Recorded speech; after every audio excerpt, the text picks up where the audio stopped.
سامنے آ رہی ہے اور آئی ڈی ایف کی طرف سے یہ صاف کر دیا گیا ہے کہ حماس کے خلاف جنگ جاری رہے گی اور آئی ڈی ایف نے اس بات کا دعویٰ کیا کہ حماس کی طرف سے اینٹی ٹینک پوزیشنز جو لگائی گئی تھی انہیں تباہ کر دیا گیا ہے۔ اسرائیل نے اینٹی ٹینک پوزیشنز کو تباہ کر دیا ہے اور کل کی جھڑپ کے دوران حماس کے ایک اور ملیٹنٹ کمانڈر کو مارنے کا دعویٰ بھی پیش کیا گیا ہے۔ پورے دن کل سائرن کی آواز سے فلسطین اور اسرائیل بھی جوجھتا رہا، کیونکہ اسرائیل کے اندر بھی پوری رات اور پورا دن جو کل کا گزرا ہے وہ سائرن کی آواز میں گزرا ہے، کیونکہ لگاتار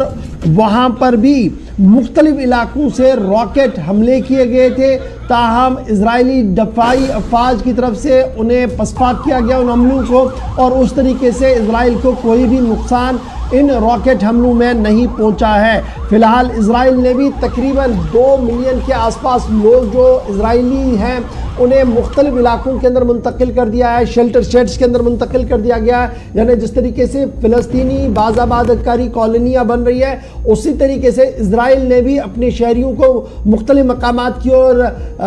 روانہ کر دیا اور وہاں پر عارضی کیمپوں کا قیام کیا ہے۔ اس طریقے کی اطلاعات جو ہے وہ سامنے آ رہی ہے اور اسرائیل کی طرف سے یہ صاف کر دیا گیا ہے کہ اسرائیلی ڈیفنس فورسز جو ہے وہ ہر مقابلہ کرنے کے لیے تیار ہے، چاہے سیریا کے بارڈر پر ہو، چاہے لبنان کے بارڈر پر ہو، یا اندر قدس کے اندر کا معاملہ ہو، ہر جگہ پر افواج اسرائیل جو ہے وہ سفارہ ہے اور وہ لگاتار تمام حملوں کا جواب بھی دے رہی ہے۔ ادھر اسرائیلی دفاعی افواج کی طرف سے یہ صاف کر دیا گیا ہے کہ غزہ کے اندر مکمل کنٹرول میں مزید وقت لگ سکتا ہے اور جن لوگوں کو یرغمال بنایا گیا ہے ان کی بازآباد کاری کے ان کی رہائی کے حوالے سے بھی بڑے پیمانے پر پروگرام کو حتمی شکل دے دی گئی ہے اور آنے والے چند گھنٹوں کے اندر اندر اس پروگرام پر کام کیا جائے گا۔ یعنی کل ملا کر ہفتے کا پہلا دن 24واں دن ہے جنگ کا، اسرائیل فلسطین کا آج، اور آج کا دن انتہائی اہم مانا جا رہا ہے۔ دفاعی اور عسکری ذرائع کے مطابق آنے والے 3 سے 4 دن جو ہے وہ عالمی دنیا کے لیے بھی بڑے امپورٹنٹ ہو سکتے ہیں،